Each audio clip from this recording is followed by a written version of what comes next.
evening, everybody, and welcome to Carving It Up Live right here on Twitter, as well as the Carving It Up YouTube channel and the Grid Network YouTube channel. As always, I'm Bryson Carver, back with you today on a Wednesday, and you know what Wednesday means. We got Carving Up the Context, and we got Bryson's Best 10. Carving Up the Context will be a fun one today regarding the New York Jets, who have made some nice moves this offseason, and I still feel like they're somehow going to be just as bad, if not worse, than they were in 2023. I will explain why in about a half hour. Also, as far as Bryce's Best 10, if you were wondering about that, top 10 players in the NBA currently right now. Now, this will change. This will change regarding once we get out of the playoffs, once the finals are over. I always do a top 10 players in the NBA around the time before the playoffs and then coming out of the finals. I mean, last year I had Steph at number 1. Jokic overtook him.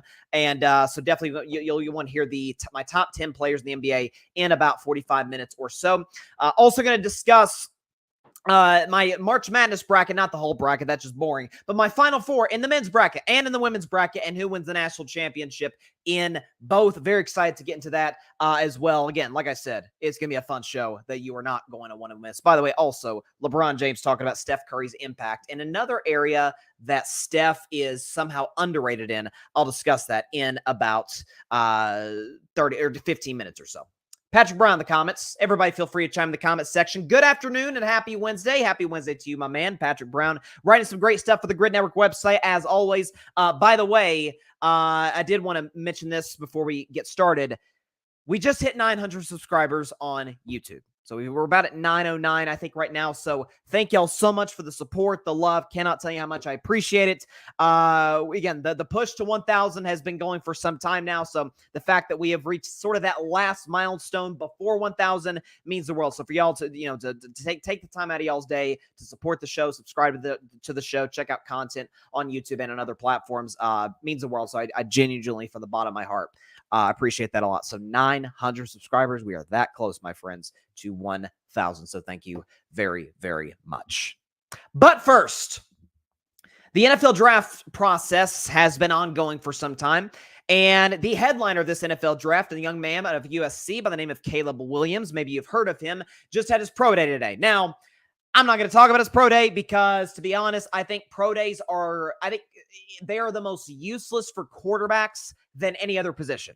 Because what do we know about quarterback?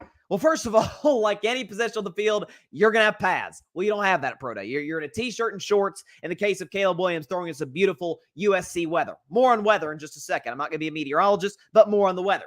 Also, the fact that part of being a quarterback is reading defenses, processing defenses, being able to get in and out of your reads. You really don't learn that during pro day. You just simply don't. So, again, I don't put a whole lot of stock in pro day for Caleb. For a prospect I like, don't like, kind of in between on, I don't put a whole lot of stock in it. What I do put stock in, and anything regarding football, the game of football, is a man by the name of Deion Sanders, primetime head coach of the Colorado Buffaloes, who coached against Caleb Williams last year in a game that was very entertaining. Down the wire, Colorado made a last-second comeback, but USA was able to pull out the W at the end. But Deion Sanders was talking about Caleb Williams. He was on Pro Football Talk on Sirius XM on Mad Dog Radio, and he was talking about Caleb Williams. This is what he said. Quote, "Let me tell you something I have a problem with. And this kid can flat out play. I think he's the best one on the board this year for sure. A kid that's coming from California for the last couple of years, right? And went to Oklahoma. That's not terribly cold. Chicago's cold, man. You got to think about that kind of stuff when you're taking a young man. Like, see, when you take a guy from Ohio State and you bring him to Chicago, okay, I can understand that. But from California to Chicago, not only that, they added what? 1 or 2 games to the NFL, 17 games? End quote. So Deion Sanders is basically saying, hey, Caleb's used to playing in warm weather, Oklahoma, USC. And the Chicago Bears, who had the first pick, are basically guaranteed to take Caleb Williams. In many ways, I get that to a certain degree, except when you look at NFL history, both recent and in the last 3-4 decades or so, okay? Here's some quarterbacks who played in warm weather in college, who played in some cases, frigid temperatures, who had excellent careers. Patrick Mahomes, best quarterback in the league, one of the greatest we've ever seen, right? Texas Tech went to Kansas City. It's not exactly toasty in Kansas City. We saw the playoff game this year, one of the coldest of all time. Mahomes has done quite well for himself. I think that's the understatement of the year. Aaron Rodgers, who I'm going to be talking about pretty soon on Carving Up the Context. He went to Cal. Then he went to Green Bay. I've criticized Aaron for his playoff history and lack of leadership. I cannot question the result in terms of his production. 4 MVPs, a Super Bowl title, and undeniably one of the 10 greatest to ever play his position. Joe Burrow, LSU, not as warm of weather as Cal or USC, but let's be honest, Louisiana, down south, it's not exactly going to get to Michigan or Ohio State weather, which Burrow actually did transfer from Ohio State to LSU, went to Cincinnati. Again, not a very warm city. Been pretty good. Okay, the issue with Joe Burrow has been injuries. I don't think that's been caused because of some icy temperatures or icy conditions in the city of Cincinnati, Ohio. Jim Kelly famously went to UCLA, and Buffalo was one of the cities he did not want to play for because of the weather. Well, Jim Kelly went to Buffalo, and we can rip their Super Bowl history all we want. They did go to 4 Super Bowls in a row, and Jim Kelly is part of probably the greatest quarterback draft ever in 1983, right? John Elway, Dan Marino, and Jim Kelly, probably the greatest draft class of quarterbacks of all time. John Elway, Stanford, Bay Area. It gets a little chilly in the winter, but still not Michigan or Minnesota or something like that. Went to Denver. John Elway was pretty good. Won a couple Super Bowls, had one of the most successful careers in NFL history. The thing that all of these guys have in common, Kelly not as much as the rest, although Kelly is a Hall of Famer.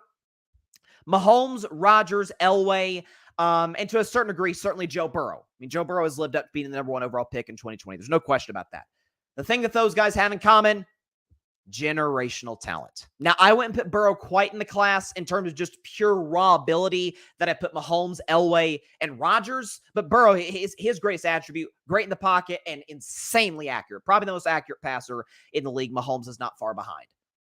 Generational talent. Is that not what we've been discussing? At least what I've been discussing. Joel Klatt and many of the draft experts have been, I don't consider myself a draft expert, but draft experts have been talking about. Arm strength off the charts. Moves well, good in the pocket, good outside the pocket, can move, is mobile, right? Accurate, good decision maker.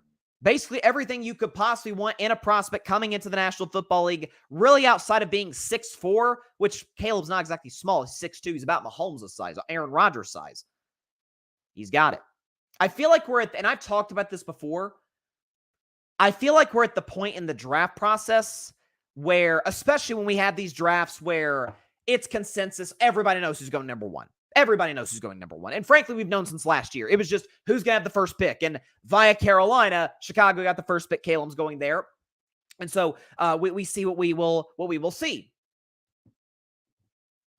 I feel like because we have a month and a half toward the draft, because it's so inevitable who's number 1, we're picking him apart. And for the record, one of the quarterbacks I mentioned, Joe Burrow, I was one of the people who did this to Joe Burrow back in 2020. Now, I didn't have a YouTube show at the time. There was very much younger days in the Carving It Up podcast history, but I was a Joe Burrow skeptic. I was here, no, he's going to be like to Cincinnati what LeBron wants to Cleveland. Now, that is still a bit of a stretch. LeBron literally changed the economy of Cleveland. I don't think Joe Burrow's doing that in Cincinnati, but I was a skeptic. I'm like, man, loaded roster around him. Great offense. Great offensive play calling staff. Joe Brady, we saw the success he had with Josh Allen last year. He had success with Burrow at LSU. Yeah, loaded roster again. Accurate, but maybe not making NFL throws. How's he going to adjust to the next level? A franchise that's not historically well run. Well, Joe Burrow's done pretty darn well for himself. And even the criticisms of Caleb Williams. The number 1 has been, the situation where he cried in his mother's arms. Right? The situation where after the loss, I believe it was to Washington. I could be wrong. I think it was to Washington. Went to the stands, cried in his mother's arms. And I mean, bawled in his mother's arms. I've always said this on this show for years. And again, maybe it's the soft side of me. Of course, who's to say it's even soft? Give me the athlete, male or female, that is so mad, so angry, so pissed off at losing. They are literally they are moved to the point of visible emotion. Give me that person over the kind of apathetic athlete, i.e. Ben Simmons, Jay Cutler. Ask yourself, Chicago Bears fans, if you're skeptical about taking Caleb Williams, think back to the Jay Cutler days. Whenever you guys lost a playoff game, which there wasn't many of those with Jay Cutler, but lost a playoff game or lost a big game to the Packers or something like that, and you saw Jay Cutler walking to the locker room through the tunnel, right? You see the fans there. He's walking through the tunnel at Soldier Field. Did you ever feel like Jay Cutler cared as much as you did? You really didn't. You feel like you were more bothered as a Bears fan than Jay Cutler, who's being paid quite handsomely by the team to be their starting quarterback and have success. Caleb is the exact opposite. And I feel like if him being quote-unquote too emotional is an issue, I feel like you can rein that back in to the point where your emotions can be, to a certain degree, like under control, especially if you're a quarterback, right? And again, Caleb's decision-making, he didn't throw a lot of interceptions at USC. Like, if Caleb was like a 15 to 20 pick guy or was just making bad decisions, then I'd be like, okay, maybe his emotions bleed into decision making. We didn't see that at USC. So even the flaws, quote unquote, with Caleb Williams aren't really flaws. Brendan Rice, who's coming out of the draft this year, spoke highly of Caleb Williams. A lot of the guys have. Lincoln Riley loves Caleb Williams. So guys who come out of this draft, his coach, they like him. Keenan Allen, who now plays for the Bears, was traded there this past week, showed up at his pro day, catched up with Caleb Williams. So, again, potential rapport there. It's not like he's got legal issues. Again, not to go after Baker Mayfield, because I think Baker's turnaround in terms of his maturity has been awesome. But Baker had a police tape. Baker had issues with, remember grabbing his junk against Kansas and just like moments that didn't exactly scream franchise quarterback.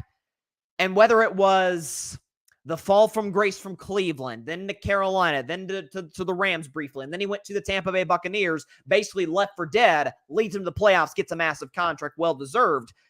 Whatever it was, a combination of all those things, the maturity, and Baker's always been a chip on his shoulder guy, but he's been able to control it now after years of experience. Who's to say that's not going to be the case for Caleb Williams, who doesn't have legal issues, who hasn't had any real problems with the opposition in terms of, man, this guy, look at this guy. If Caleb had like a Johnny Manziel off the field stuff, he'd be like, oh, okay, like you gotta start asking some questions, because the fact of the matter is the quarterback is the representative of the organization. Whether it's the coach, the GM, the owner, the fan base, the quarterback is the representative of that. So you need them to kind of be put together, mature, good at the podium at press conferences, right? I wouldn't say Caleb Williams is an A+ like a Patrick Mahomes in that regard, but I wouldn't say he's a guy I'm going to be talking about later, Aaron Rodgers, in many ways. So again, I think even the concerns with Caleb are, yeah, you can coach that. You can coach it. You can reel it in. He goes to the right situation. And again, I don't love the head coach situation in Chicago, but I think they got a good OC in Shane Waldron. Assuming they were to move on from Eberflus someday, you're telling me that's an attractive job in Chicago with Caleb Williams and this young talent they've got there. Great defense, great fan base. I think that'll work. So again, even the concerns for Caleb, are they as big as people are making them out to be? And as far as the pure raw ability in terms of what Deion Sanders is saying, that's not to say what Deion Sanders is saying, it doesn't have validity to it.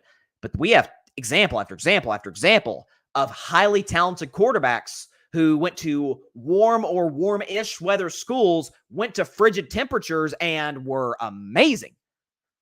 So if Caleb Williams is not successful in the NFL, I don't think it's going to be because of the frigid Chicago temperatures.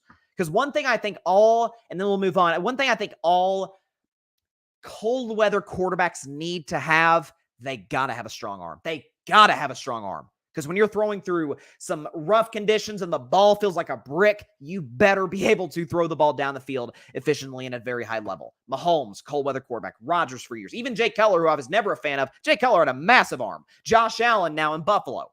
Joe Burrow doesn't have a big arm in Cincinnati. So again, that's a little bit, but it's crazy accurate. So he makes up for it with another insanely, talented gift. Caleb's got the big arm. So to me, in that regard, the cold weather question is not a question, at least as far as I see it. But Caleb Williams, remarkable talent. And again, I think we're in the space where we're just I wouldn't say overanalyzing, but nitpicking every little bit. That's not to say we shouldn't be, but to have that cloud, the clear positives of drafting number 1 overall, I think would be a mistake, one that the Bears are obviously not going to make. They just traded Justin Fields to my Steelers. But let's not overanalyze, because we tend to do that around draft time, especially with highly touted prospects. I see my man John John's in the comments. We will get to them later, John John. He's a big Jets fan. He's got Jets, Jets. The Jets have made some awesome free agent moves. I will get to them in about 10 to 15 minutes because I think we're missing a larger point in the Jets in terms of their outlook for this season. I really do. I think that there is I'll go into it later. I did want to transition though to LeBron.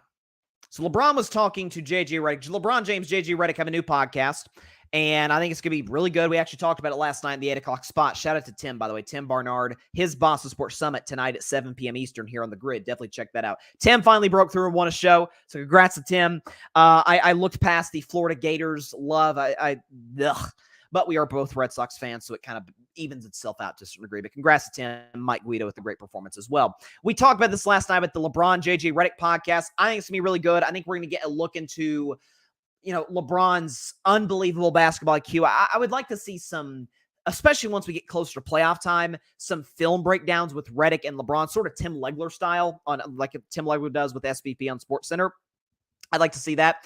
But anyways, LeBron was on the podcast, and he said that in his time of watching basketball, that Steph Curry and Allen Iverson are the two most influential players that he's ever seen in terms of to the youth, where both small guys, Allen Iverson, even smaller than Steph, that impacted the younger generation to a certain degree, where they're like, okay, if I'm not, and this isn't LeBron's exact words, but I think this is where he was coming from, where if you got a kid who's kind of undersized, he sees guys like LeBron or Kevin Durant, we're talking about modern players, obviously, or Nikola Jokic, Joel Embiid, Giannis, and is like, man, I can't be that tall. I can't be that physically dominant. It's just not my genetics are not on my side in that regard.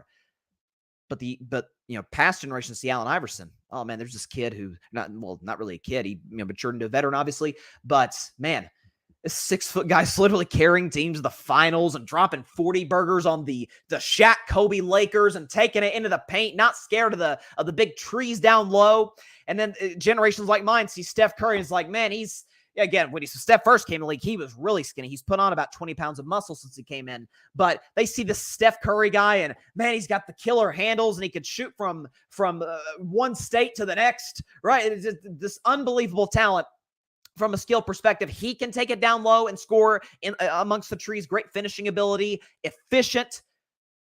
I can be that guy. I can be Allen Iverson. I can be Steph Curry. And so in that regard, I think LeBron is right on the money. That's not to say they're the only two influential guys ever. MJ was influential with the shoes, obviously, with a number of other things regarding branding, right? LeBron's been influential in the sense that he sort of made it okay as time's gone on for superstars to say, yeah, I'm not winning where I'm at now.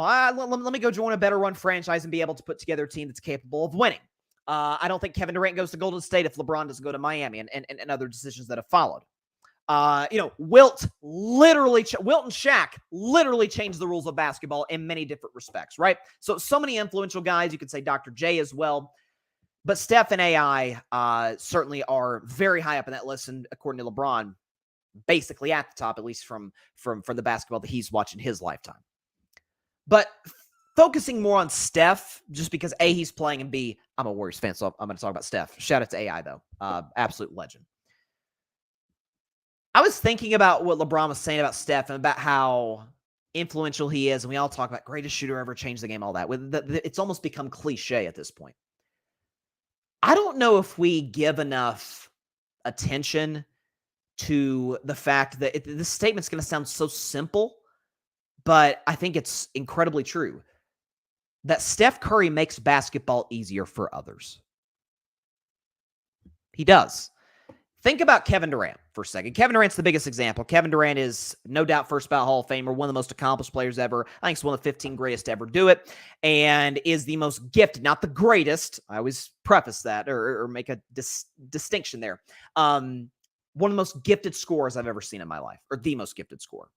Played with Steph Curry. And KD's always been efficient, but his most efficient playoffs came with Steph in that 2017 run. KD, with Steph Curry in the 2017 championship run for the Warriors, shot 55% from the field, 44% from three, and 89% from the line, and went on to win Finals MVP and was dominant. Scored 30 points in every single game. Steph was willing to take a back seat in terms of scoring to open it up for Kevin Durant. Keep in mind the fact that Kevin has not had close to the playoff success, although still a good playoff performer, not close to the playoff success without Steph, then with him. Kevin Durant, with Steph Curry in the playoffs, 33-9, virtually unbeatable in a 7-game series. Without Steph Curry in the playoffs, 68-56. So do the math. KD won about 78% of his playoff games.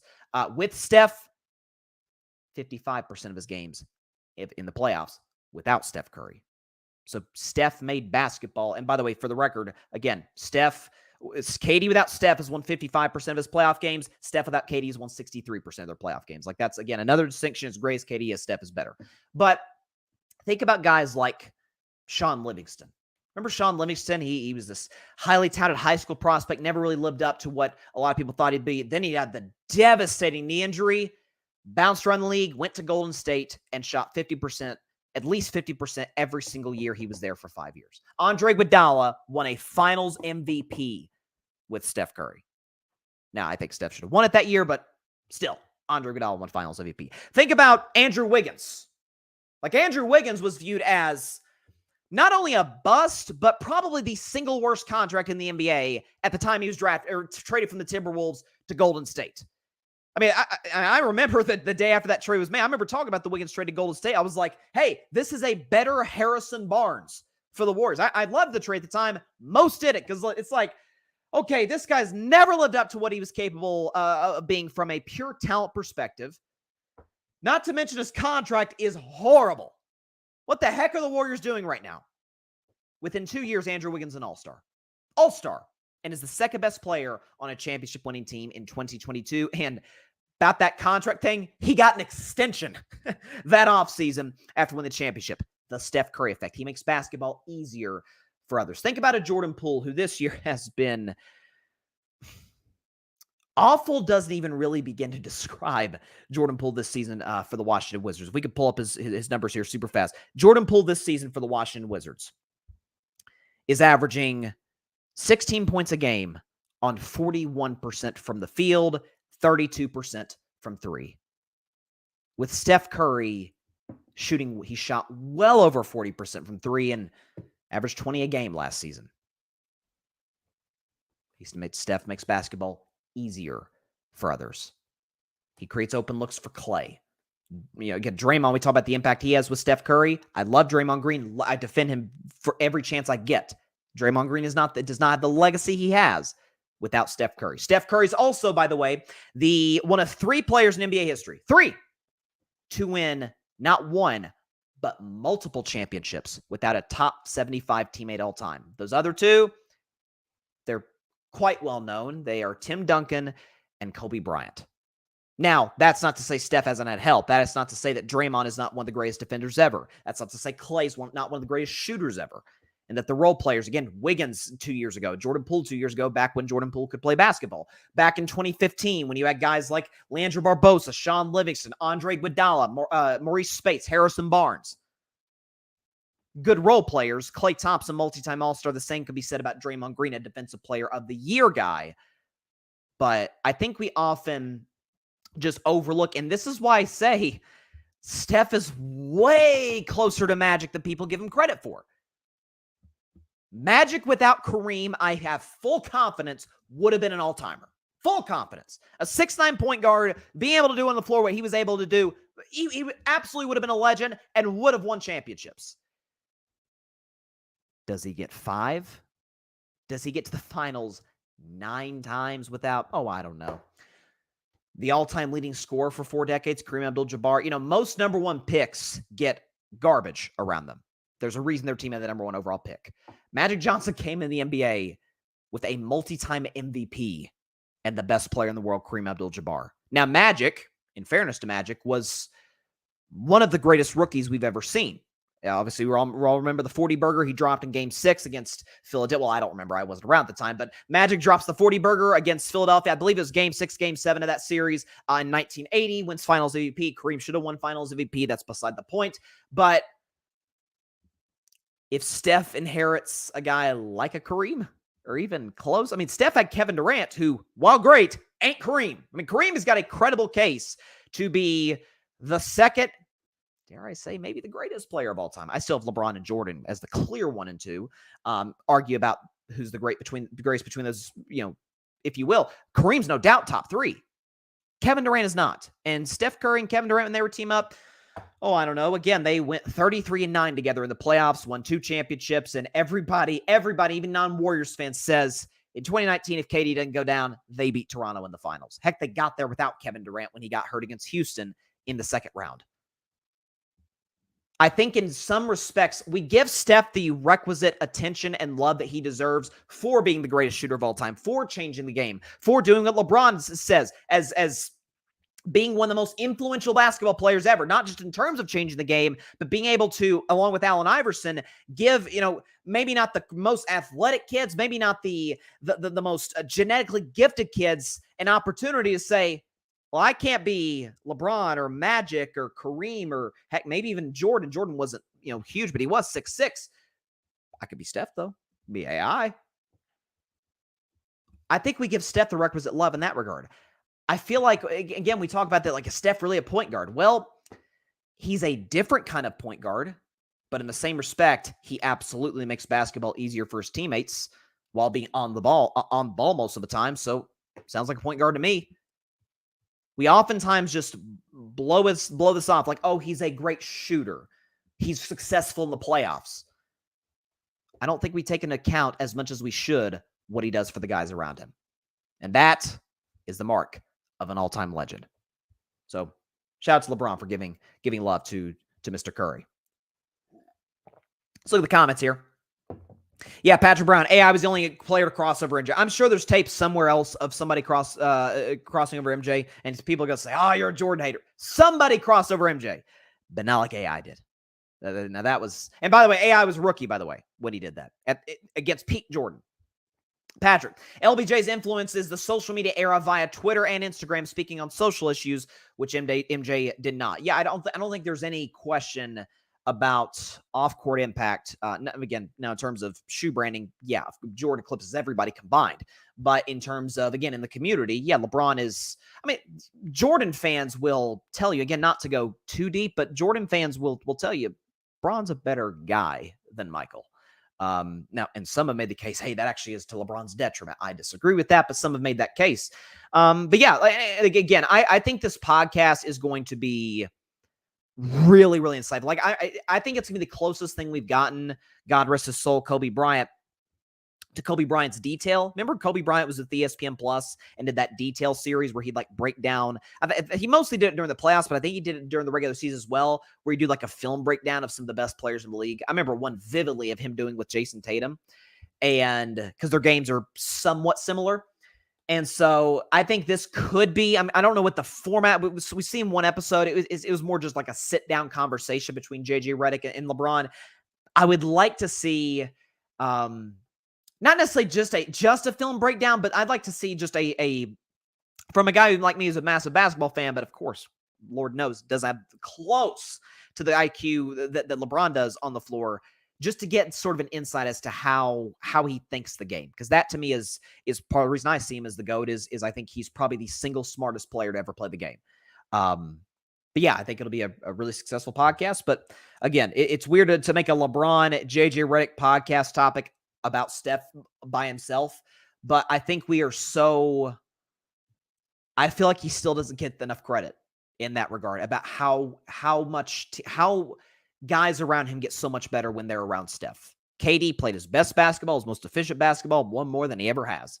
And for the record, again, this isn't to make it just a KD-Steph discussion, but again, KD without Steph has won, if I have the number here, 55% of his playoff games without Steph. Steph without KD has won 63% of his playoff games with 2 more finals appearances and 2 more championships.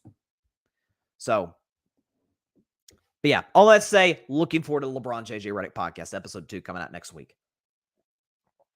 Okay, so shifting back, by the way, another NBA topic coming in about 15 minutes or so. My top 10 players currently in the National Basketball Association. You'll definitely want to stay tuned for that. But first, it is one of my favorite segments of the week. I started doing it right before the NFL season started, and it's become a mainstay of Carving It Up Live.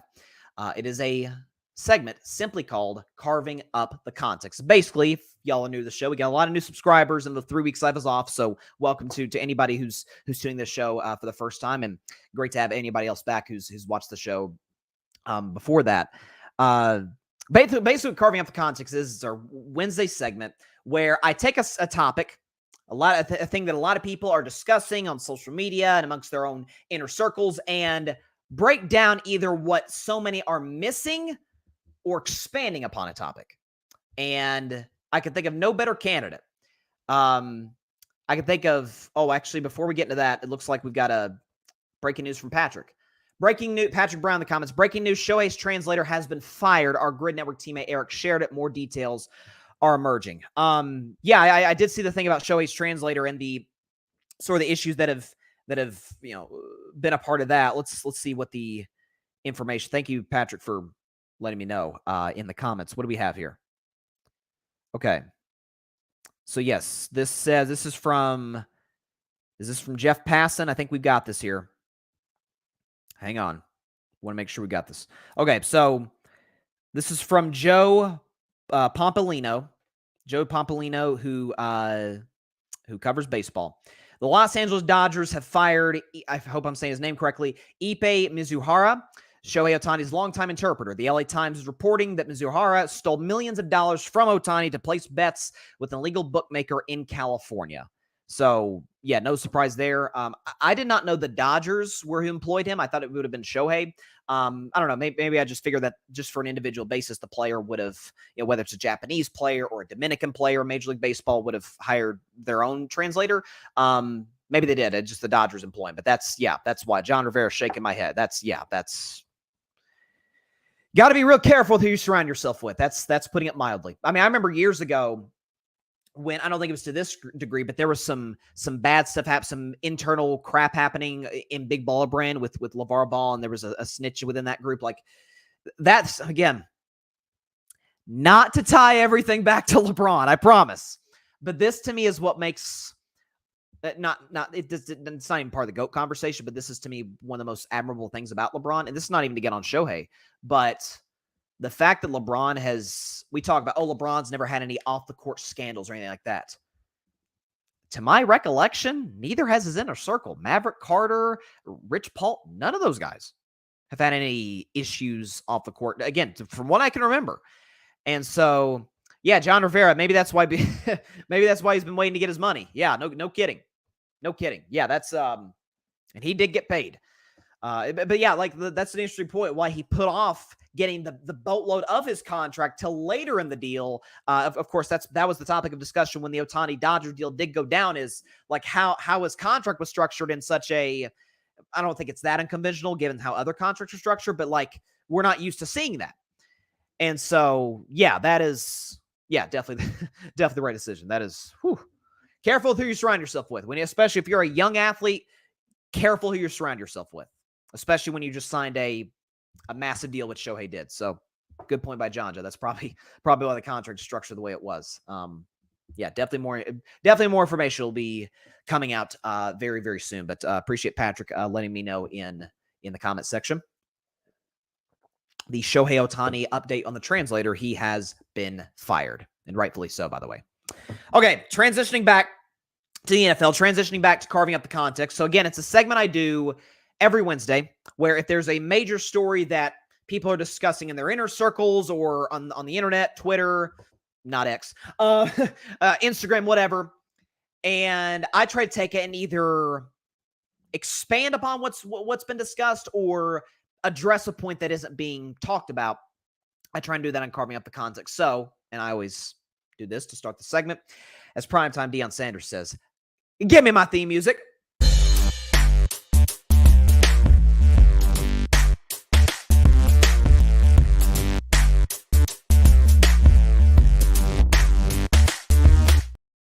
On this week's edition of Carving Up the Context, we're going to be talking a little New York Football Jets, a team that has been in the news, to say the very least, in the last year or so, ever since they acquired Aaron Rodgers from the Green Bay Packers last spring. Of course, last season did not even come close to his plan. Aaron tearing his Achilles only 4 snaps into the football season. And one of the bigger issues that have plagued the Jets has been the fact that they had one of the worst offensive lines in football. Well, to their credit, they've gotten 2 guys, albeit up there in age, Moses and Tyron Smith. Morgan Moses, I believe is the guy's name, and Tyron Smith. They also added the other day Mike Williams, who was released by the Chargers, 29 years old, dealing with a lot of injuries with LA. But when he's on the field, absolute beast, playmaker, matchup nightmare, particularly down the red zone. He's about 6'4", 6'5". And listen, Aaron has been great with jump ball guys in his career. Devontae Adams comes to mind right off the bat. And so I think in that regard, the fit between Mike Williams, if he's able to stay healthy, and Aaron Rodgers will work quite well. You add that to a defense that has Sauce Gardner, that has Quinnen Williams, that has a lot of special playmakers on that side of the ball, an offense that already had Breece Hall, that already had Garrett Wilson. So offense got better. Offensive line, the biggest weakness of the football team in particular, got a lot better. So from that standpoint, the acquisitions by themselves, we're just talking specifically about those, love them. Jets receiving core was not as good as many people give it credit for. That's why Randall Cobb barely got any snaps at all last season. Alan Lazard was getting healthy scratches toward the end of the year. The Jets receiving core was not good outside of Garrett Wilson. When I have Garrett Wilson, you have Mike Williams. I anticipate they could maybe potentially go get a receiver in the draft this year. I still wouldn't be against them drafting another offensive lineman because, again, Smith and Moses are getting up there in age, kind of bringing a new guy to a younger guy to kind of, be a mentor or be mentored by Smith and Moses. As for the Jets, though, in terms of my outlook for them coming into 2024, hadn't changed. Yes, the offensive lines got better, but both Smith and Moses, in particular Tyron Smith, has dealt with injuries. And once you get on the right side of 30, you don't exactly get healthier as time passes. Generally speaking, when we talk about, forget Super Bowl contenders because the Jets obviously are not one. When we talk about playoff contenders, we think about teams that have great quarterbacks. Well, the Jets, in theory, have one. More on that a little later. And we certainly think about head coaches. We think about the Ravens. We think about Lamar and John Harbaugh. We think about the Chiefs, of course, the standard in the NFL right now. We think about Mahomes. We think about Andy Reid. We think about Joe Burrow and Zach Taylor. Zach Taylor's not the level of those guys, but still is a good head coach. I hold, DeMeco Ryans and CJ Stroud, as well as Trevor Lawrence and Doug Peterson, in higher regard than most, but we can debate that another day. Aaron Rodgers, Robert Saleh, ain't the greatest combo ever. But when we talk about, let's just back up from those two. Because I've said often, one of my sayings on Carving Up Live is, it's a quarterback's league. To a certain degree, though, it's a quarterback/offensive play callers league. Because I hear all the time, oh, you need to have an offensive head coach. Well, not necessarily if you have a good offensive play caller. So the Patriots showed us that for years with Josh McDaniels with Brady. McDaniels, for as bad as he was the head coach, not a terrible OC. Teamed up, of course, with the greatest quarterback ever, Tom Brady. So we think about offensive play callers. Well, the Jets offensive play caller, you would think maintaining continuity from having the same guy from a year ago would work wonders. Roll the tape. Not really the tape. Let's look at how Nathaniel Hackett offense coordinator for the Jets. Let's see how they fared in terms of scoring points. And that's kind of the point of playing football, or really any team sport. Buffalo Bills in 2013 ranked 22nd in scoring under Nat Hackett. The 2014 Bills ranked 18th. 2016 Jaguars ranked 25th. 2017 Jaguars ranked 5th, like top 5 in the NFL. And then they plummeted down to second to last, 31st in 2018 when Hackett got fired. He got hired by the Green Bay Packers and Matt LaFleur when the Packers had the 15th, 1st, and 10th best offenses between the years 2019 and 2021. Here's the problem, and as you can see on that stat right there, Nathaniel Hackett didn't call plays. Matt LaFleur did. So he calls plays in Denver in 2022 as the head coach. They were quite literally the worst offense known to man, and Nathaniel Hackett did not even survive an entire season with the Broncos. And the Jets last season, with Garrett Wilson, with Breece Hall, had the 4th worst offense in all of football in terms of points per game. Well, maybe you can overcome that, though, if you've got a good head coach. Well, Robert Saleh, for whatever some may think of him, is objectively not a good, I don't know if he's a bad head coach. He's certainly not a good one. And we could show you, you want to be playing your best football in December and January, going into the playoffs, a stretch run. The Jets, under Robert Saleh, play easily their worst football in December and January. We can show you right here. Since Robert Saleh has been with the Jets, they're 4-14. That's their record. Their point differential is negative 122. They score 15.5 points per game, and they have a turnover differential of minus 12. All of those stats rank dead last in the NFL. So basically, the Jets are the worst team in football at the end of the season when Robert Saleh is the head coach. Take with that what you will. The Jets defense, to his credit, is good, but basically at the end of the season, they don't score points, they don't take the ball away, they get blown out. Not great. Not saying Robert Saleh's a bad coach. Not saying he's, Nathaniel Hackett, but I am also not in any way making the case he's even a good coach. Like, let's say the level of, I have questions about Mike McCarthy. I think he's a good coach. He's not a great coach. He's not to the level of like a Stefanski. Like, I think Stefanski's a great coach. Or an Andy Reid, John Harbaugh, Mike Tomlin, Sean McVay. So maybe you can overcome that, though, if you have a great quarterback.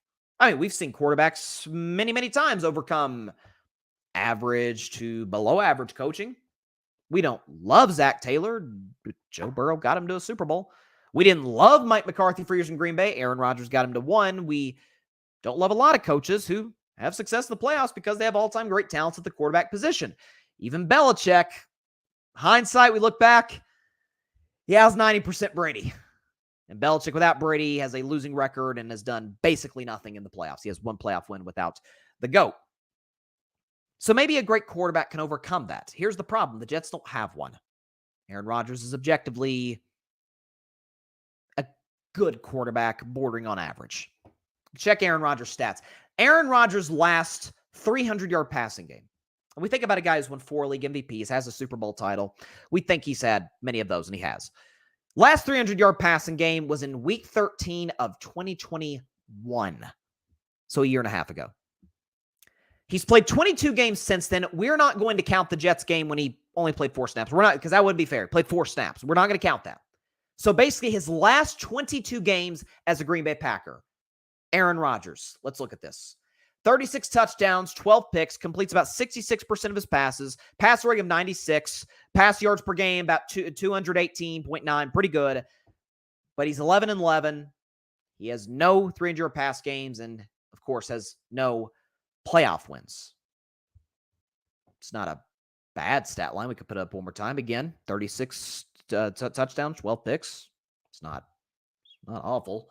Again, break it down. That would be about a 9-3 touchdown interception. 3-1 touchdown interception ratio. Pass yards per game, 218. Not bad. Not bad. I want to show a stat, though, that's going to blow your socks off. Last 22 games. So again, we're not counting the Jets game that he played in when he tore his Achilles. Last 22 games as a Packer. Let's compare those last 22 games to another quarterback that some, even despite a good season last year, are quite skeptical on. Okay? For the podcast audience, I'll read it off for you. For the YouTube, Twitter audience, you can see it right there. Those numbers are basically identical. Both of these guys, you see Aaron Rodgers stats, you see a mystery player stats, right? Last 22 games, this is. Both have 36 touchdowns. Aaron has 1 fewer pick. Aaron completes slightly more percent of his passes. A player in question throws for about 20 more yards per game. They both have a passer rating. Aaron's is 96. The other guy is 95. Both are 11-11, but the mystery player has 5 300-yard passing games to Aaron's 0 and has 1 playoff win to Aaron's 0. Who is the player in question? We will reveal it to you right now. This blind reveal and carving it up. It is Baker Mayfield. So Aaron Rodgers, the guy who's going to lift the Jets to incredible heights, is Baker Mayfield. Now, to Baker's credit, we know had an excellent season last year that resulted in him getting a 3-year, $100 million contract. And it is worth every penny in terms of what he did for the Bucs last year and what he's capable of doing with those weapons in the future. But Baker Mayfield, again, a few of those starts, we were factoring all the numbers here, was with the Rams, who signed him a week prior to his second Rams start, which is where the 22 games begin for Baker. He was, again, signed by the Rams, had like 2 seconds still in the playbook, won that game against Vegas. Christmas Day, played excellent, and then had some duds against Seattle and Green Bay. Aaron Rodgers is Baker Mayfield, and that's who he is. Aaron is not a top 10 quarterback. He's simply not. He's no longer productive, no longer a playoff performer. And let's be honest, for a guy that literally came into the offseason saying we need less distractions, has been the biggest distraction in the National Football League. The news reports are countless, most notably that he was on the short list being considered for a vice presidential candidate with Robert F. Kennedy Jr., the independent nominee. Oh, by the way, according to reports that, given Aaron's history of conspiracy theories, aren't that nuts, he doesn't think a national tragedy in 2012 happened. So we talk about not needing distractions. We talk about still being elite. He's neither. He's the biggest distraction in football and will continue to be until the day he retires. Again, the fact that he was even on the list for RFK either shows RFK isn't a serious candidate, which that's probably not the case, or probably is the case rather. Or Aaron Rodgers isn't that committed to football anymore. And even when he was, he's a good quarterback who's no longer elite. By the way, wasn't able to get the graphic here, but Aaron Rodgers' stats in the last 22 games are slightly better than Russell Wilson, who nobody thinks is good anymore. I think he's productive. I don't think he's elite anymore, but basically the same guy. So you're telling me the OC is absolutely horrible. The head coach doesn't win games when they absolutely matter the most. And the quarterback is no longer elite. And by the way, you're paying him like he is elite. Those offseason moves, Mike Williams, Morgan Moses, I believe is the guy's name, and Tyron Smith, they're good. They make the team better. But do I feel any different about the Jets today than I did 2 months ago? No. Because the most important factors in terms of being a playoff contender, the best one, Aaron Rodgers, on a good day, is a B-. Hackett's an absolute F as an OC. On a good day, Robert Saleh's a D+. That's the reality of the New York Jets. This is the hole that they've dug themselves into with this quarterback. I don't see them getting more than 8 wins in 2024. So for carving up the context, don't overreact too much to the Jets' offseason moves. They're in the same position now as they were a couple weeks ago. An average football team. We'll see if they're able to upgrade the coach in 2025. The fact they didn't move on from Hackett is beyond me. But again, that's in large part because they are tied to Aaron Rodgers. The Packers were tied to Aaron Rodgers until they weren't, and now with the kid who was drafted to replace Aaron Rodgers is currently absolutely better than Aaron Rodgers. Now, do I think Jordan Love is going to be a star? Let's see. But he's a franchise quarterback, no doubt about it. Aaron is holding on for dear life to that title. He is certainly nowhere near the title being elite. Not even close. I just don't think it's a... I don't think anybody's expecting the Jets to compete for the Super Bowl. I don't think anybody is. I've yet to see somebody even suggest that idea. But in an AFC that's loaded with great quarterbacks and great coaches, they're not a playoff team. I'm sorry, they're not. If you want to look at the AFC right now, let's just look division by division at the draft. We got the draft's a month away. We'll see about any other moves that they're available for the Jets to make. But let's just go division by division in the AFC, okay? So we're gonna have a champion of the AFC West. Spoiler: it's Kansas City. So the Chiefs can be in the playoffs, winning the West. South, I think it's gonna be a 3-team race between Indy, Houston, and Jacksonville. One of those teams are gonna make it. So that's 2. Somebody's going to win the AFC North. That's 3. And I again say it's Baltimore, Pittsburgh. I think could compete for the division with the new weapons and the upgraded quarterback, as well as Cincinnati. But let's say it repeats itself. Let's say Baltimore wins the AFC North. AFC East. Let's see. Buffalo's on the Jets. The Dolphins have owned the Jets. They'll compete for the division. My guess is Buffalo wins the East again. So that's 4 teams. So for the wild card teams, here's who the Jets have to compete with. Miami. Now, Miami, I do not think will be as good in 2024, so that's doable. Cleveland with that defense? I mean, Cleveland's kind of like Pittsburgh. Horrible quarterback room, and they won 11 games. Pittsburgh won 10, but you get the point. Pittsburgh upgraded at quarterback, upgraded at wide receiver, and are seeking to continue to do the same. Defense is still amazing. Joe Burrow is coming back. So there's 3 teams right there they're going to have to be competing with. Trevor Lawrence and whoever the other quarterback is that's going to be competing for the division title, whether it's Stroud or Anthony Richardson, they're going to have to compete with one of those teams. They're going to have to compete with the Los Angeles Chargers, with Justin Herbert and Jim Harbaugh. So I just named what? 6 teams, 7 teams? Gunning for 3 spots? Jets ain't going to be one of them. I think the roster's fine. I don't think it's Baltimore's. Even with the losses, Baltimore has a way better roster and a way better quarterback and coach and offensive coordinator than the Jets do. And I get Baltimore was the best team in the league in the regular season, but still, if that's kind of what you're aspiring to be, and you're a ways away from doing that. And for the record, Jets had a shot at Lamar Jackson and opted to go with the older, more expensive, less reliable Aaron Rodgers. Heck, even in backup quarterbacks made the wrong decision. Joe Flacco was in the building the year prior. He leaves, goes to Cleveland, throws 1 million interceptions, but is better than what the Jets had. Zach Wilson, Tim Boyle, who legit shouldn't even be in the NFL. I don't even know if Tim Boyle's still with the Jets. But, yeah, there you go. So, again, I think we're in a space with the Jets where what's a good comparison? I'm trying to think of like a cross-sport. You could argue like the Padres are a good comparison. Now, the Padres just traded Juan Soto, so, that's sort of went out the wind. But like last year's Padres, where, again, you added Xander Bogaerts, you had Juan Soto, you had all these pieces, and it never materialized. Now, the problem for the Padres, they won 1,000,000 one-run game, or lost 1,000,000 one-run games, and the Jets weren't competitive in a lot of their losses. So I don't see this as a playoff team in any sense of the word. We'll see. We'll see. And again, will Aaron be good? Yeah, sure, it'll be good. Is that the standard, though, for the Jets? Well, I guess good is the standard for the Jets in many ways, but at the same time, you brought in Aaron. Aaron, and listen, don't get mad at me. Aaron literally said at the press conference, hey, that Super Bowl, that Lombardi trophy, that single Lombardi trophy from 1969, it's awful lonely over there. We need to add to it, which props to him for going for the gold, so to speak. But at the same time, okay, you painted the target on your back as a franchise.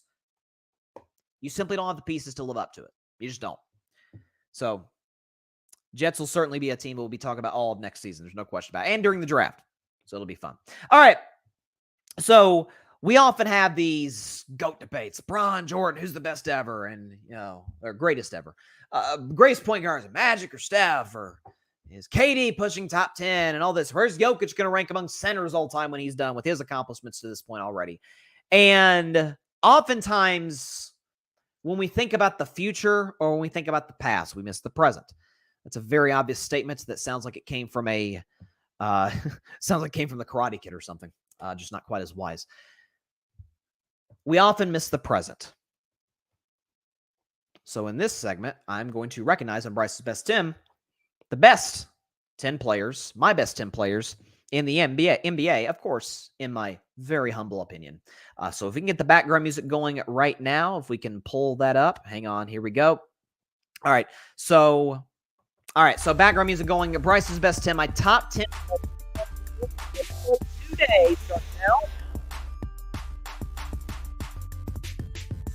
At number 10, the 10th best player in the NBA is Kawhi Leonard. Kawhi Leonard, 10th best player in the NBA, and here is why. So any hope of the Clippers doing anything in the playoffs, which I don't believe they will because I don't trust James Harden and I don't trust Kawhi and Paul George's health, and Westbrook is, by the way, hurt as well.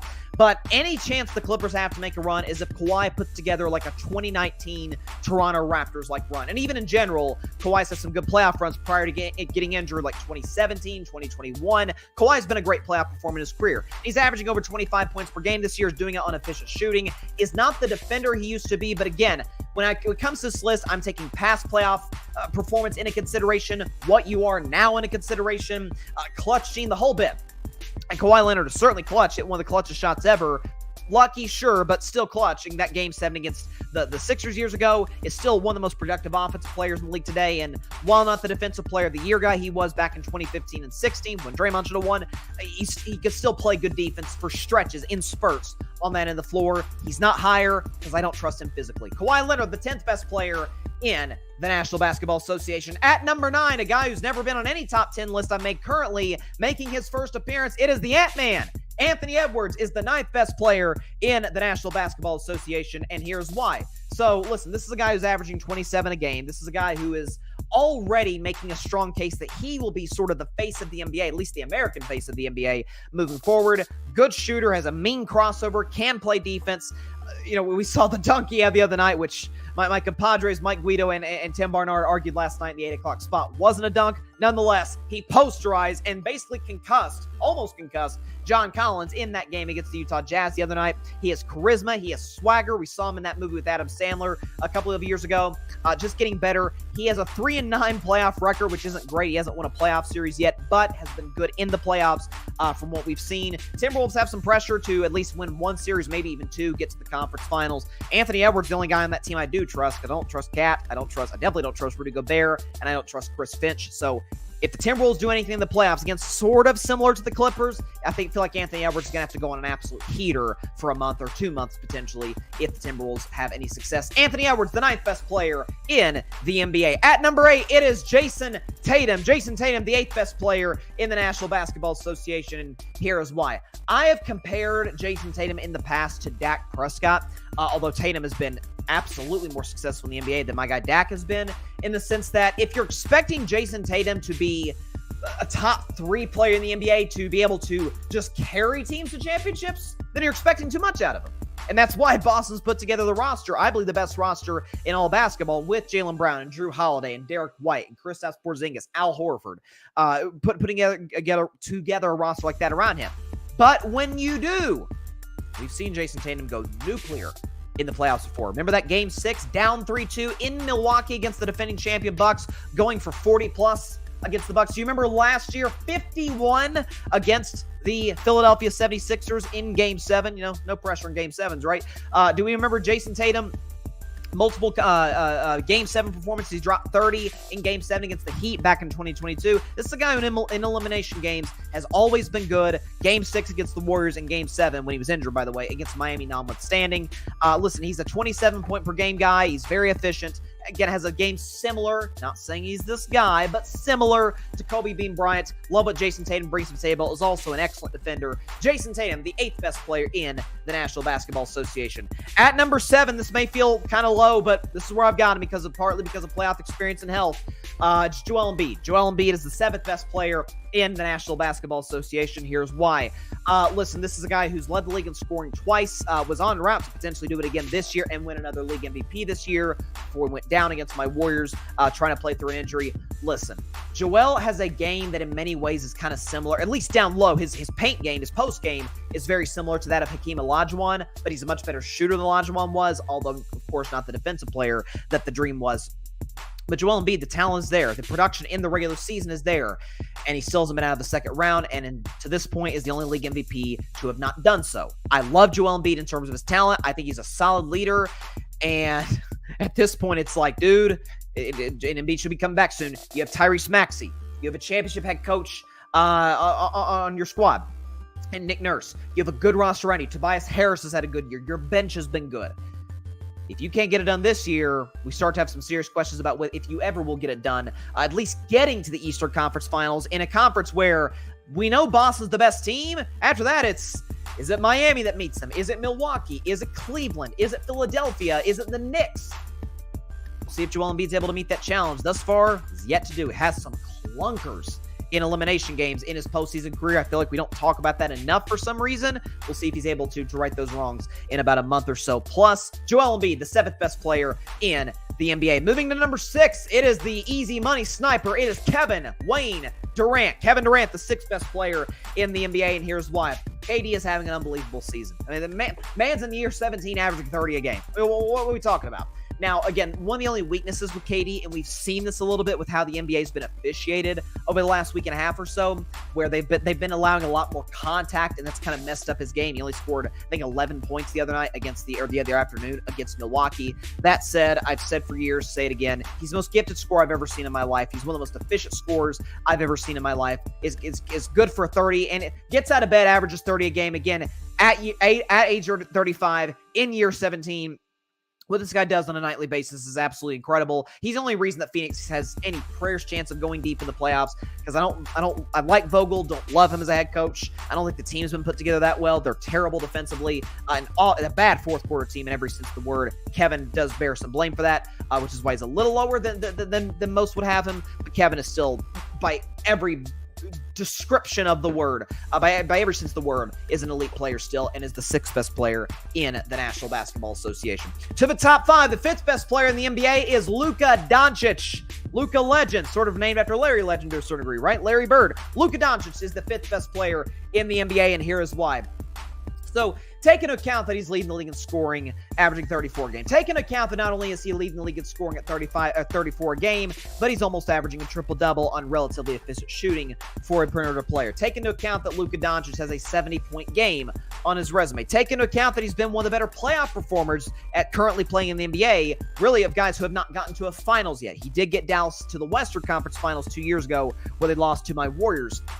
We talk about a guy who can get his own shot whenever he wants, wherever he wants, from 3, from the paint, from the mid-range. Again, I do have some concerns about him at the line. He could be a little streaky, hit and miss. I do also have concerns about whether or not his style of basketball is conducive to winning championships. I really don't think it is. The late, great Kobe Bryant would have told you that years ago. I remember him talking about James Harden in a similar respect. You could say the same about Luka Doncic, although he's a significantly better playoff performer than James Harden ever thought about being. That's why he's very high up on this list. But listen, we'll see what Dallas is able to do in the play-in, which they will likely participate in, or in the playoffs.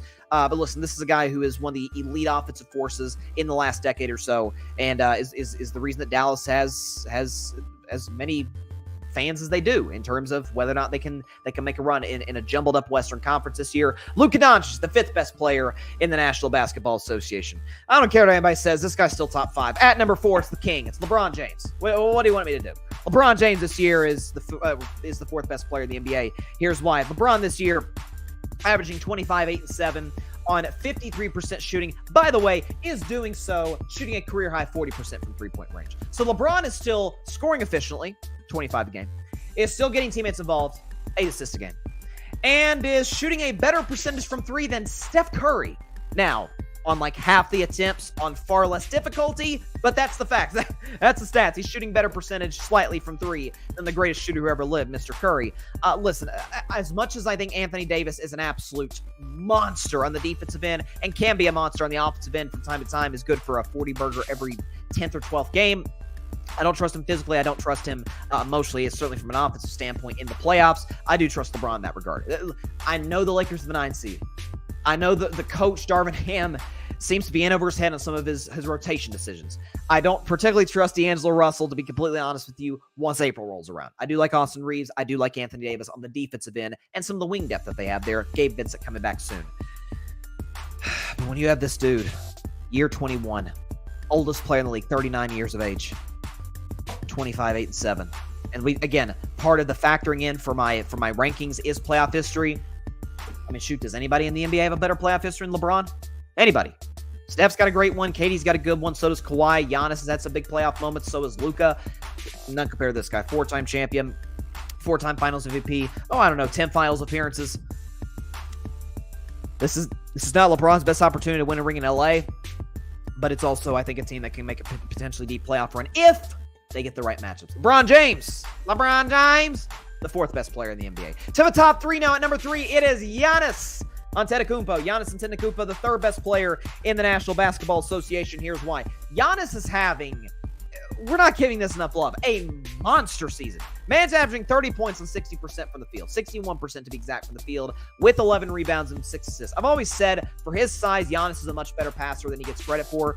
Listen, this is a guy who is the single most dominant player within 5 feet of the basket since Shaquille O'Neal. He's not Shaq in terms of dominance, but he's the second best player, I think, in the 21st century in that regard to Shaquille O'Neal. This is a guy who, again, is still a monster defensively, has a defensive player of the year in his resume, 2 MVPs, a finals MVP, and one of the great finals performances that we've seen 3 years ago against the Phoenix Suns that Giannis was able to pull off. Multiple 40-burgers, multiple double-doubles in that series against Phoenix coming back from 2-0. Listen, I'm not a believer in the Milwaukee Bucks this year because I don't trust Doc Rivers and I don't trust them defensively. And frankly, I don't think they have that good of a bench. I don't love Giannis' supporting cast outside of Damian Lillard.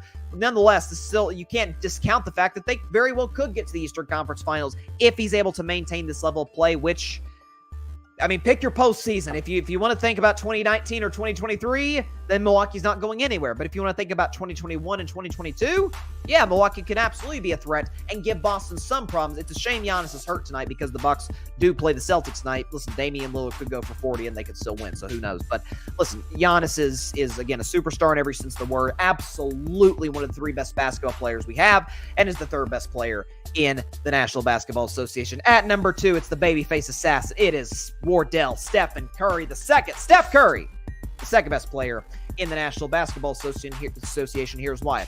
So his numbers, his counting stats relative to other guys aren't mind-boggling. I mean, the 27 points per game is well, that's Steph Curry. That's a couple points above where he averages for his career.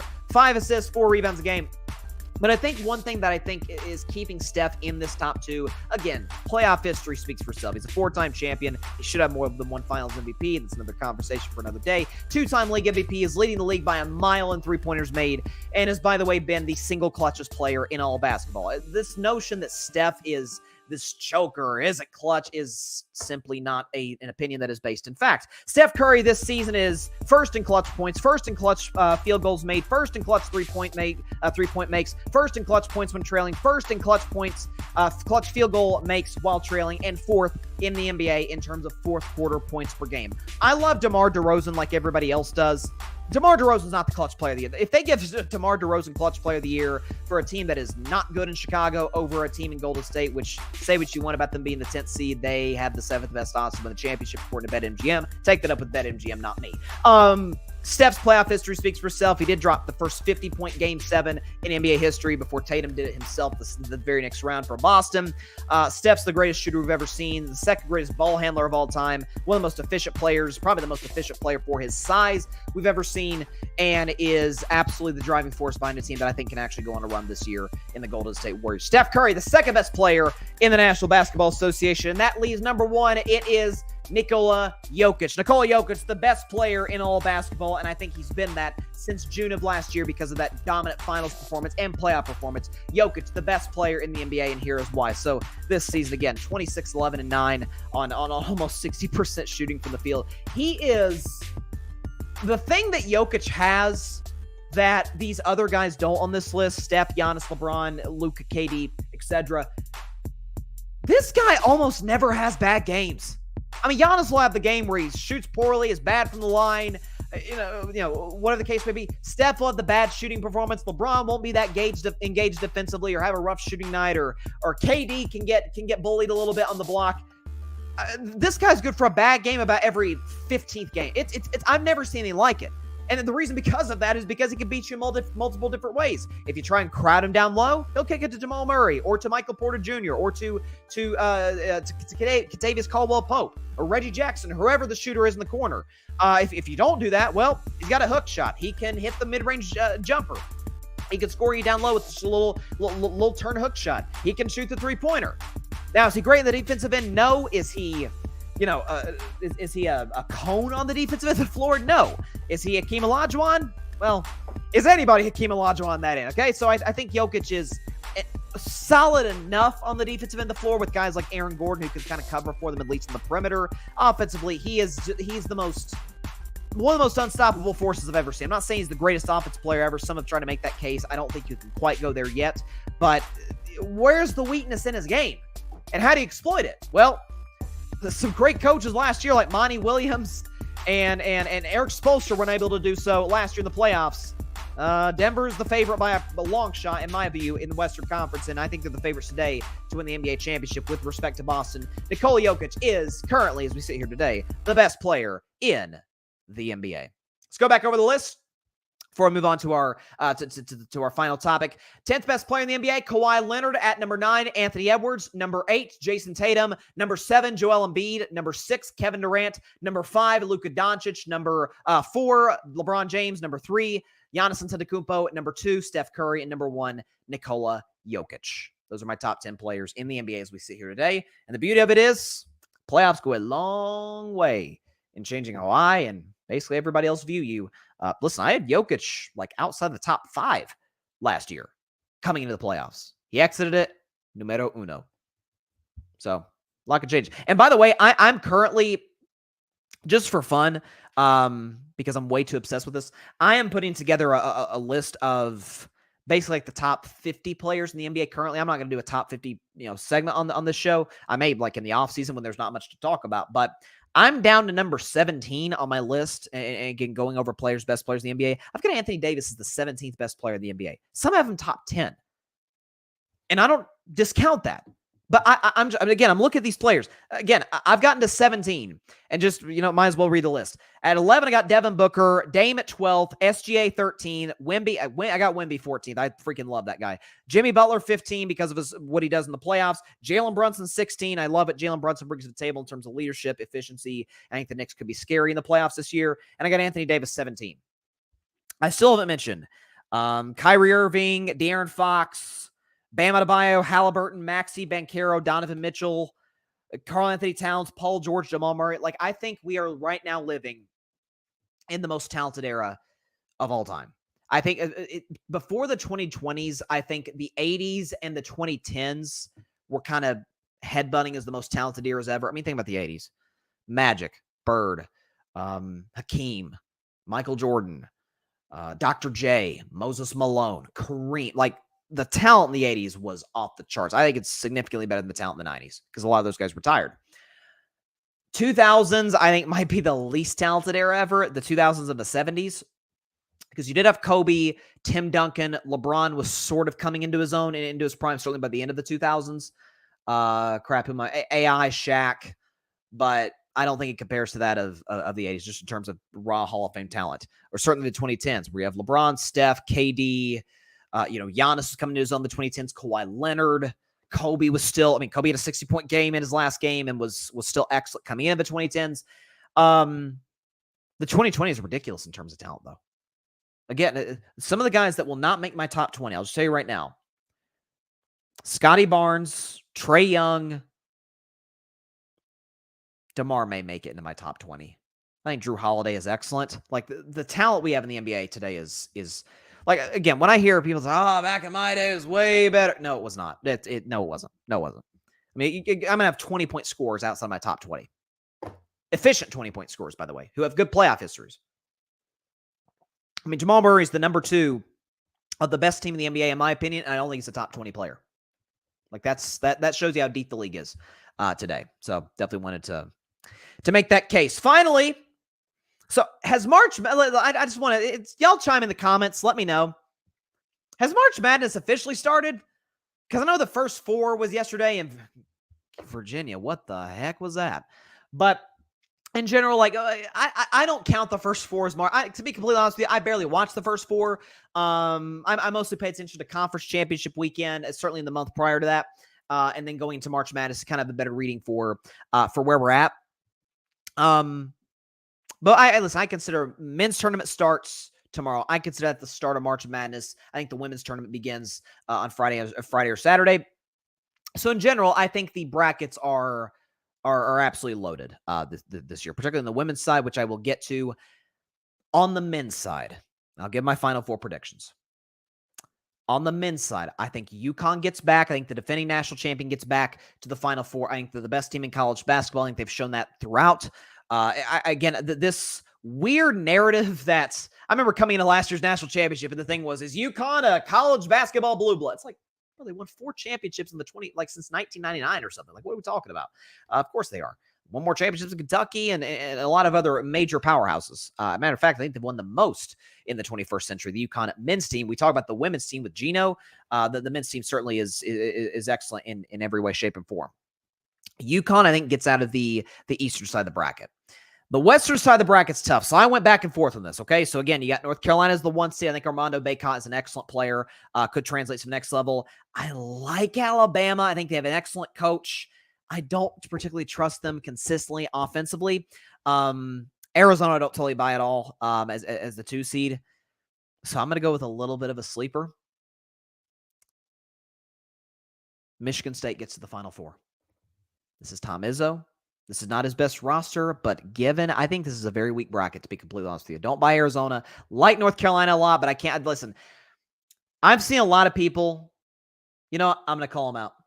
I'm going to call them out, and one side of the aisle is going to get pissed off with me, but this has nothing to do with politics. I saw President Biden's bracket, and it's a bunch of 1 seeds. With all due respect, Mr. President, that ain't how the tournament works. Now, I do love that. I do love when the president of the United States, Republican or Democrat, picks March Madness. I like when they do anything in regards to sports because that kind of it's like, oh, okay, they're tuning into what's going on. But all 1 seeds do not get to the Final Four. So in that regard, I don't think North Carolina will make it. Michigan State makes a shocking run. There's always one team that gets. Last year there was teams. How did Florida Atlantic get to the Final Four last year? San Diego State, what? So is it crazy to think Michigan State could get there? Michigan State gets out of the western side of the bracket. To the southern side of the bracket, I'm going with Kentucky. I think Kentucky is the most dangerous team in March Madness. This is the healthiest they've been all season. They have an excellent backcourt. John Calipari, we know in the last half decade or so, has struggled in March. Has had some ugly first and second round exits. I think Kentucky has been playing their best basketball. And oftentimes we talk about, who's the 1 seed? It's not just, to me, the 2 biggest factors in March Madness. What does your side of the bracket look like, or at least your corner of the bracket look like, and how you playing in the season? And Kentucky, the loss to Texas A&M in the SEC tournament notwithstanding, they've been playing excellent basketball. They're their most healthiest. They're their healthiest point in the season. I think Kentucky gets to the Final Four out of the southern side of the bracket. In the Midwest, South Carolina scares me, to be honest with you. As an SEC guy, South Carolina scares me. I don't buy Purdue in the slightest. I don't buy Zach Edey in the slightest. He's a big, tall, 7'4" guy who can't shoot to save his life. Come on. And Purdue routinely underachieves in March Madness. So I don't buy Purdue at all. This will come back to bite me. I know it will. But I'm going to say it anyway. Tennessee gets to the Final Four.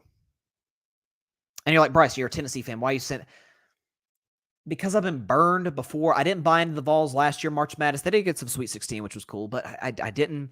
Rick Barnes has yet to get to an Elite Eight in his time as my Vols head coach, and I love Coach Barnes. Like anybody taking this as an anti-Rick Barnes, 2-minute segment here, they're mistaken. I think Rick Barnes is an awesome coach. They get to the Final Four because I think Tennessee is in a spot where their defense has not been great all season long. I just have the belief that in these tournament games, defense is going to kind of prevail down the stretch of games. And Rick Barnes is the type of dude to get guys locked in on that side of the floor and late in games. And Tennessee has, without a shadow of a doubt, the best player in college basketball. His name is Dalton Knecht. Excellent player. I'm not sure where draft experts or analysts have now. That's a good question from my guy, Mike Guido. Shout out to Mike on the Grid Network. Loves doing the NBA draft scouting. Dalton Knecht is an absolute offensive wizard. He can shoot from 3. He's got a mid-range jumper. He can get to the paint with ease as kind of a bigger guard, right? He's very efficient. He's good. He's not as good as you'd hope from the free throw line, but good enough to get the job done. Again, pull up threes. He reminds me of a Dalton Knecht's probably 6'5", 6'6". He reminds me of a 6'5" Kevin Durant. And Kevin Durant and Dalton Knecht, know each other. KD's been on social media talking about this kid, man, he's a killer, man. Let me tell you, late in these games, by himself, he can take over games for Tennessee and kind of bail them out of a lot of situations. So for that reason, I feel like I'm going to get bit by this. I think my Vols get to the Final Four. So with that said, Tennessee in the bracket would then take on Kentucky. Tennessee gets the national championship game because I'm not picking Kentucky to beat Tennessee. And then on the other side of the bracket, UConn, when they face Michigan State, I think UConn rolls Michigan State. I think UConn's the best team in America, and I think UConn would beat my Vols in the national championship game. So UConn, Tennessee. Again, I feel like I'm going to get bit by this, but I'm going UConn over Tennessee in the national championship game. I don't want to get burned by my team again because I know Rick Barnes in March and it's not good, but Dalton Knecht feels like a big enough game changer to where it negates that to a certain degree. Again, getting the national championships, it's absolutely successful for Tennessee. The men's team has never won anything before. Women's team's won multiple national championships under the late, great Pat Summitt, God rest her soul. Had some all-time great women's players. The men's really haven't. I mean, Bernard King back in the day, that's really about, I mean, Chris Lofton was good. Most of you don't know who Chris Lofton is because he didn't do anything in the NBA. I mean, Tennessee's best NBA player is Tobias Harris, who's a good player, but is the third option on a team that may not get out of the second round. And Grant Williams, probably the second best Tennessee guy in the NBA. So sort of for context there. Now, Dalton Knecht will be the best Tennessee player in the NBA within 5 years or so. It was a transfer, by the way. So for the men's bracket, that's what I've got. UConn, Michigan State, Kentucky, Tennessee. On the women's side of the bracket, or the women's side of the bracket, on the women's bracket, I think this might be the biggest March Madness in the history of women's basketball. Because as we sit here today in 2024, today's March 20th, 2024, women's college basketball is an objectively better product than the men's game, and it's not even close. Okay, so they can't jump like Michael Jordan could in the 80s. Big deal. They could shoot the piss out of the ball. Caitlin Clark, we know who she is by this point. She's the all-time leader in the history of college basketball, the greatest women's shooter I've ever seen in my life, with respect to Sabrina Ionescu. Iowa got to the national title game last year. LSU's a freaking 3 seed. LSU's a 3 seed this year. Defending national champions, Angel Reese, Haley Van Lith, the whole squad back. I think LSU's a scary team this year. Here's my final four on the women's side. Iowa, USC, Juju Watkins is going to make a name for herself in this tournament. Freshman, she's got that dog in her, man. She is excellent. USC gets the Final Four. I've got Stanford getting to the Final Four. Steph Curry's goddaughter is the best player on that team. I think she's excellent. She's top 5 potential WNBA draft pick. Stanford gets the Final Four as a 2 seed.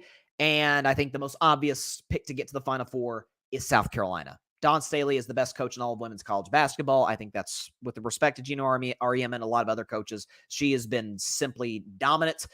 South Carolina against Iowa would have been a fun national championship game last year. Or no, I think I would beat South Carolina. Yeah, I did beat South Carolina last year in the Final Four. South Carolina, though, undefeated this season. My Vols, my God, they came within a missed defensive assignment away from knocking off South Carolina in the SEC tournament and handing them their first defeat of the season. But South Carolina is simply loaded. The fact that Dawn Staley, fun fact, has 5 brand new starters, and South Carolina is not only number 1, but has not lost a game this season in a loaded SEC, and the number 1 overall seed in the women's tournament is incredible.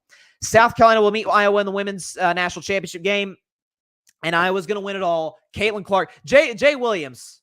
I love Jay Williams. Excellent analyst. But Jay Williams said, Caitlin Clark can't be an all-time great college player. She's never won a championship before.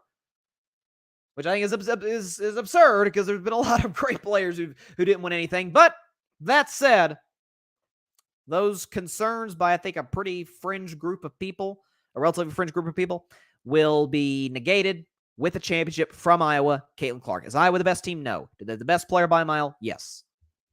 She's going to put on a LeBron type run to lead Iowa, who's kind of an underdog-like team just in terms of their overall talent. Not to say it's a bad roster. They're not to the level of South Carolina. They're certainly not LSU. We saw that a year ago.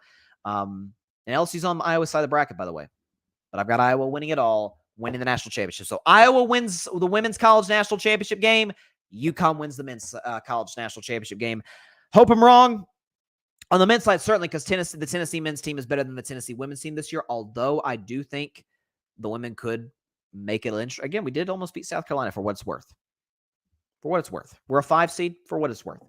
So there you go. Those are my March Madness predictions. Maybe I'll put out my graphic.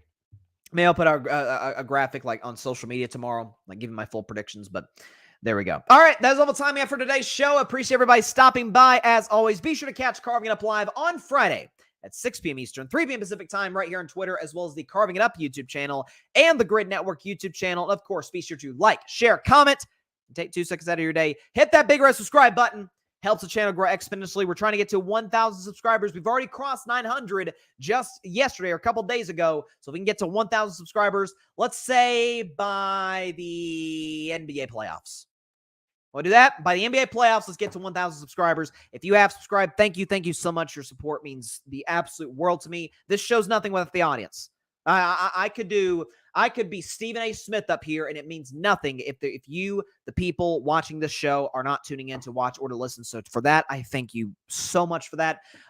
If you have subscribed, please tell everybody you know about it. Please tell your friends, your family, your cats, your dogs. Just don't interrupt your cat while you're sleeping. He or she will be very mad at you. I know from experience. So definitely tell everybody you know about the show. Hit that big red subscribe button. If you haven't subscribed, just takes a couple seconds if you're on YouTube. If you're not on YouTube, come to YouTube, hit that bigger subscribe button down there, and you're part of the Carving It Up family. Just as importantly, and I want to emphasize that, just as importantly, be sure to go subscribe to the Grid Network.